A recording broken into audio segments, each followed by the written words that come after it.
আসসালামু আলাইকুম ফ্রেন্ডস, কেমন আছেন সবাই? আশা করি সবাই ভালো আছেন। আজ আপনাদের জন্য আবারও নিয়ে এলাম বৈবাহিক গল্পের 15তম পর্ব। সবার কাছে রিকোয়েস্ট থাকবে ভিডিওটি সম্পূর্ণ দেখার। অবশ্যই ভিডিও শেষে কমেন্ট করতে ভুলবেন না কেমন লেগেছে। যদি ভালো লেগে থাকে একটি লাইক দিয়ে দেবেন। আর হ্যাঁ, অবশ্যই যদি আপনি চ্যানেলটি সাবস্ক্রাইব করে না থাকেন এখনও, প্লিজ এখন সাবস্ক্রাইব করে নিন। সেই সাথে পাশে থাকা বেল আইকনটি ক্লিক করে দিন। তো ফ্রেন্ডস, বেশি কথা না বাড়িয়ে চলুন গল্পে ফিরে যাই। সাহিল বলল, বস, ইনান স্যার এখন ময়মনসিংহে আছে আর আপনার বাড়ির দিকে আসছে। শান বলল, আসছি আমি। তুমি আসলে যাতে না যেতে পারে সে ব্যবস্থাই কর। সাহিল বলল, শিকার নিজেই হাতের কাছে ধরা দিচ্ছে, তাকে ছিঁড়ে খাওয়ার মজাই আলাদা। স্টিয়ারিংয়ে হাত রেখে বাঁকা হাসি দিল। সায়নের সাথে হিসাব মিলানোর বাকি আছে এখন। ও জানে এখানে সায়ন বাড়ির থেকে আসছে, তাই বসে আছে ওর জন্য। আজ অনেক প্রশ্নের জবাব চাই ওর সাথে বদলাও। যে প্রতিশোধের আগুন 6 বৎসর ধরে পুষছে, তা এত সহজে নিভে যায় কি করে? যেদিন জানতে পেরেছে ওর ভালোবাসার মানুষ ওরই শত্রুর বোন, তখন ও খুব কষ্ট লেগেছে। একবার মনে হচ্ছিল সব শেষ করে দেয়, কিন্তু কি করে শেষ করবে সব? যাকে ছাড়া নিঃশ্বাস নিতে কষ্ট হয়, তাকে ছাড়া থাকা সম্ভব নয়। তাই প্ল্যান বদলে ফেলেছে। যেখানে অ্যাটাক করতে এসেছিল সেটা বদলে অন্য জায়গায় অ্যাটাক করার চিন্তা করো, আর তা করেছে। বাংলাদেশে এসকে গ্রুপ অফ ইন্ডাস্ট্রিজ এখন 1 থেকে 3 নেমে এসেছে, আর কয়েকদিন টপ 10 থেকে বের হতে সময় লাগবে না। আর অন্য ক্ষেত্রে তো মেইন ডোর খুব শব্দ করে খুলল সে। ও জানে ইনান ভেতরে আছে। ঢুকে ইনানের রিল্যাক্স মুডে সোফায় বসে থাকাটা হজম হলো না। কাছে এসেই কলার চেপে ধরে দাঁড় করালো আর শরীরের সমস্ত শক্তি দিয়ে মারা শুরু করলো। ইনান মার খেয়েও হাসছে, যা দেখে সায়নের রাগ আরো বেড়ে গেছে। আরো বেশি মারছে ওকে। সায়নের এই আহত বাঘের ন্যায় গর্জন দেখে ইনান ভালোই বুঝতে পারছে তীর নিশানা বরাবরই গিয়ে লেগেছে। যখন ইনানকে মারছিল তখন হুট করে একজন সায়নকে সামনে ফিরিয়ে ঘুষি মারল, আরেকজন এসে ওর হাত পেছন থেকে ধরল। সামনে থাকা মানুষটিকে দেখে সায়ন অবাক হলো। গড়ের শত্রু বিভীষণ বলে একটা উক্তি রয়েছে, আর সেটার জলযন্ত্র প্রমাণ চোখের সামনে দেখতে পেল। শাওনের চাচা জাহিদ খান স্বয়ং দাঁড়িয়েছে ওর সামনে।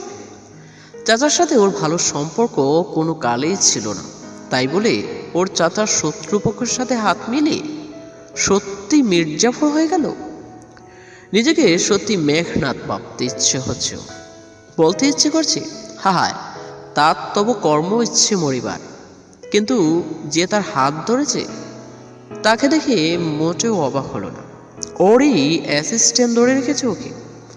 ওর এই অবাক চাহনি দেখে ইনান হাসলো, আর আঙুল দিয়ে নিজের ঠোঁটের কোণে লেগে থাকা রক্ত মুছে তারপর শাওনের চুল মুট করে ধরল। নামক অস্পষ্ট শব্দ বের হলো শাওনের মুখ থেকে। ইনান বলল, কেমন লাগছে মিস্টার শাওন জামিল খান, নিজের বাসায় নিজের সবচেয়ে বড় শত্রুর সামনে হাঁটু গেড়ে এভাবে বসে থাকতে? কোথাও গেল সে জান শামিল খান, যার ইশারায় পুরো আন্ডারওয়ার্ল্ড কাঁপত।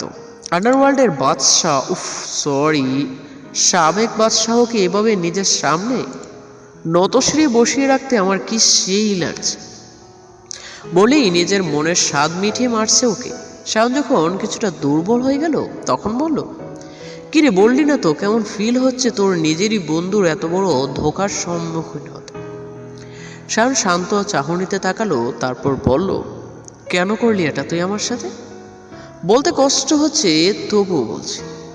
ইনান বলল, আমার ওই কি প্রশ্ন, কেন করলি এটা আমার সাথে? 100 বছর শুধু এটাই ভেবেছি আমার ফ্রেন্ড আমার সাথে এটা কি করে করতে পারে। আর প্রত্যেকটা মুহূর্ত ভেবেছি তোকে সামনে পেলে তোর এই বাপাস গুলি করে যাত্রা করে দেব, যাতে তুই তোর বোন আর বাচ্চাকে রাখিস। শান বলল, কি করেছি আমি, বল কি করেছি?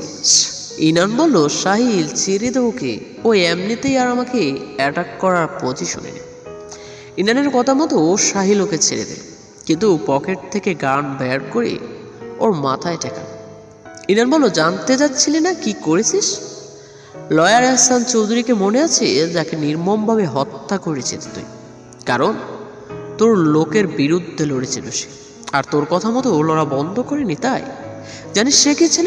আমার বাবা ছিল সে। তার মৃত্যুতে আমার যতটা না বেশি কষ্ট হয়েছে, তার থেকেও বেশি কষ্ট হয়েছে এটা জানি আমার বেস্ট ফ্রেন্ড আমার বাবার করে। জানিস, বিশ্বাস করতাম না যে তুই এত নিকৃষ্ট, যদি না এটা দেখতাম। বলেই কতগুলো ছবি ছুঁড়ে মারে সায়নের দিকে, যাতে স্পষ্ট দেখা যাচ্ছে একজন মাঝবয়সী লোকের মাথায় বন্দুক ঠেকে দৌড়ে আছে। সায়ন বিস্ময় নিয়ে তাকিয়ে আছে। সায়ন স্থিরভাবে তাকিয়ে আছে ওই ছবিটির দিকে। ছবিটির ঘটনা সম্পূর্ণ সত্যি। বন্দুক হাতে দাঁড়িয়ে থাকা মানুষটি হয়েছিল, ও ভাবতেও পারেনি অতীত এভাবে হানা দেবে ওর লাইফে। যে অতীতে ভয় প্রত্যেকটা দিন পায়, যার নিজের সন্তানকে রক্ষা করার চেষ্টা করছে, সেই অতীত ওর ধার পাল্টে। ইনান বলল, কি মনে পড়েছে? মনে পড়ার এই কথা, এত বড় খুন করে ভুলে যাওয়ার কথা নয়। আচ্ছা, তোর বউ তোকে ক্ষমা করতে পারবে এটা জানার পর যে তুই একটা খুনি? হাজারো মানুষের রক্ত তোর হাত লাল হয়ে আছে। শান বয়ার্ত দৃষ্টিতে তাকালো। রুশি ওকে কখনোই ক্ষমা করে নেবে না, যদি না জানতে পারে ও আন্ডারওয়ার্ল্ডের মাফিয়া আছে। কখনোই হয়তো ক্ষমা করবে না। ইচ্ছে তো করছে মেরে ফেলে তোকে, কিন্তু না, এত সহজে তোকে মারতে যাওয়া যাবে না। এখন আরো অনেক কিছু বাকি আছে। হা হা করে হাসিতে ফেটে পড়লো শান। হাসতে কষ্ট হচ্ছে তবু হাসছে। তারপর উঠে দাঁড়ানো আর শার্ট ঠিক করে চুলে হাত দিয়ে বলল, কেমন লাগে যখন মনে হয় সবকিছু তোর অনুযায়ী চলছে, অথচ তোকেই অন্য একজন চালাচ্ছে? বুঝলি না তো শাহি? তখনই সায়নের দিকে পয়েন্ট করা ঘাস ইনানের মাথায় ঠেকালো শাহিন। ইনান অবিশ্বাস্য দৃষ্টিতে তাকিয়ে আছে শাহিনের দিকে। শায়ন বলল, তোর সবচেয়ে বড় ভুল কি জানিস? তুই আমাকে শায়ন জামিল খানকে আন্ডারে স্টিক করেছিস। বলে গেছিলি তুই আমার এক আঙ্গুলের ইশারায় পুরো আন্ডারওয়ার্ল্ড হেলে যেত, আর তুই আমাকে আন্ডারওয়ার্ল্ড কিংকে বোকা বানাচ্ছিলি। আমি ও জগৎ ছেড়ে দিয়েছি, তবে মানুষটি কিন্তু আমিই আছি। ওই যে তোর আগের পাশের যাদের ভাবছিলি যে তোর কাজ করছিল, ওরা আসলে আমার কথায় তোর সাথে ছিল। তাকে দেখ ভালো করে, সব আমার লোক, আর আমার ইশারায় তোকে মেরে গেড়ে রেখে দেবে। সেই আমি এত সহজে ভুলে গেলাম কি করে যে তুই একটা খুনি, the great brilliant Shayan Jamil Khan. Inan ঘৃণ্যর মুখে ফিরিয়ে নিল। শান বলল, আমি আন্ডারওয়ার্ল্ডের কিং ছিলাম, কথাটা সত্য, কিন্তু আমি কখনো কোনো নির্দোষ মানুষকে মারিনি। যারা আমাকে মারতে এসেছে আমি তাদেরকে মেরেছি। ইনান বলল, তাহলে ছবিগুলো কি মিথ্যে? এখানে মানুষটি তুই না? শান বলল, আমি তা বলিনি। এই ছবির সিন সম্পূর্ণ সত্যি, তবে তুই যা জানিস তা পুরোটা সত্যি নয়। ইনান বলল, পুরোটা সত্যি নয়? তুই যতই নির্দোষ প্রমাণ করতে চাস না কেন, তুই খুনিছি আর থাকবিও। আমাকে মেরে ফেললেও সত্য মিথ্যা হয়ে যাবে না। শান বলল, তুই জানিস তোর বাবা কার পক্ষ হয়ে কেস লড়েছিল? লরেন লিউস এর হয়ে, যে কিনা rape, human traffic, murder, kidnap এমন কোনো কাজ নেই যে করেনি।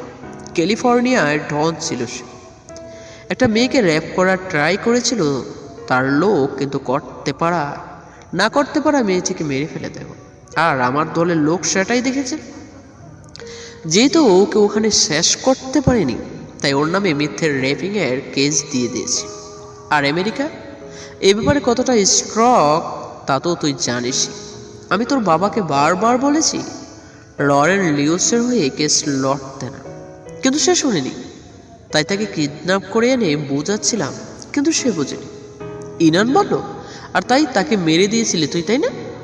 শান বলল, না, মারিনি, বরং বোঝাচ্ছিলাম।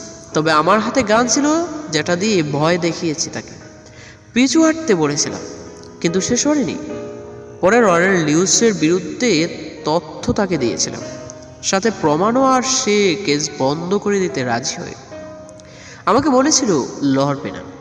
তাই আমি নিজে তাকে তার অফিসের নিচে নামিয়ে দিয়েছি। ইনান বলল, এই মিথ্যে কাহিনী বানাতে কতক্ষণ সময় লেগেছে তো? শায়ন বলল, আমি মিথ্যে বলছি? সব স্বীকার করে নিলাম, যদি এটা করতাম তাহলে এটাও স্বীকার করতাম। বলে ইনানকে ঘুষি মারল। সায়ন ইনানের কলার চেপে ধরে বলল, কিন্তু তুই তুই কি করেছিস? আমার বদলা আমার ছেলের উপরে নিচ্ছিলি, ওকে ড্রাগস দিয়ে মেরে ফেলতে চাইছিলি। তোর যা বদলা তুই আমার উপর নিতি, আমাকে মেরে ফেলতে, কিন্তু আমার ছেলের দিকে নজর দিলি কেন? বলেই পাল্টা কমে দুজনকেই মারতে লাগলো। সাহিল এগিয়ে এসেও থামাতে পারেনি, তাই রুশিকে ফোন দিয়েছে আসার জন্য, কারণ শাওনকে একমাত্র রুশিই থামাতে পারবে। Are you met? আমি তোর ছেলেকে কেন টার্গেট করব?